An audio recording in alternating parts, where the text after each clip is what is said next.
তো বন্ধুরা আমি বানাচ্ছি এগ তড়কা। তো এখানে তড়কার ডাল আর ছোলার ডাল মিশিয়ে সেদ্ধ করা আছে 1 কেজি মতো। আর এখানে 300 গ্রাম ছোলার ডাল আছে আর 700 গ্রাম তড়কার ডাল। এখানে 15টা ডিম আছে, যেহেতু এগ তড়কা হবে।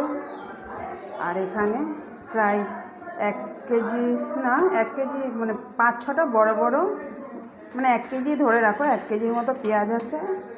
আর এখানে তেলে আমি দিয়ে দিয়েছি গোটা গরম মশলা ফোড়ন আর আদা রসুন কুচোনো।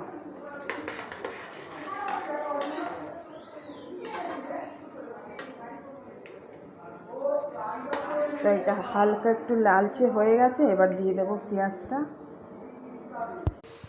তো পেঁয়াজটা আমি দিয়ে দিয়েছি কড়াইতে। এবার এটা একটু হালকা লাল, বেশি লাল করব না, যাতে কাঁচা ভাবটা কেটে যায়, হালকা লাল করব।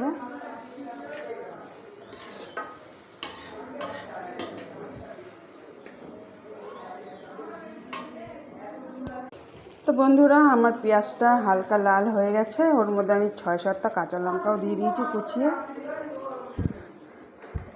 তো দিয়ে দেবো 1 চিমটি কাসুরি মেথি।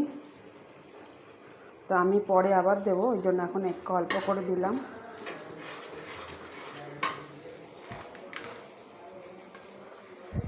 আর এখানে আছে ধনে জিরে গুঁড়ো, লঙ্কা গুঁড়ো, হলুদ গুঁড়ো পরিমাণ মতো আছে।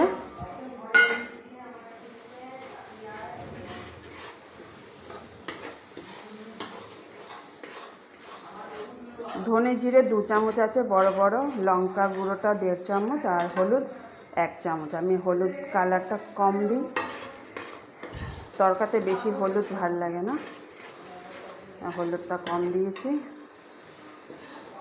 আর ডালটা আমি নুন দিয়ে সেদ্ধ করেছি, তো এখানে তড়কা মশলাও পড়বে, ওই জন্য নুনটা আমি লাস্টে আবার দেব, এখন আর নুন দিচ্ছি না।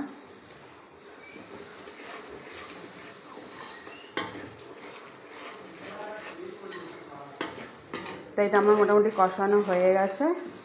তো এখান থেকে আমি 2 জনের মতো মশলা তুলে নেব, কেননা 2 জন ডিম ছাড়া খাবে, তাদেরটা ডিম পড়বে না।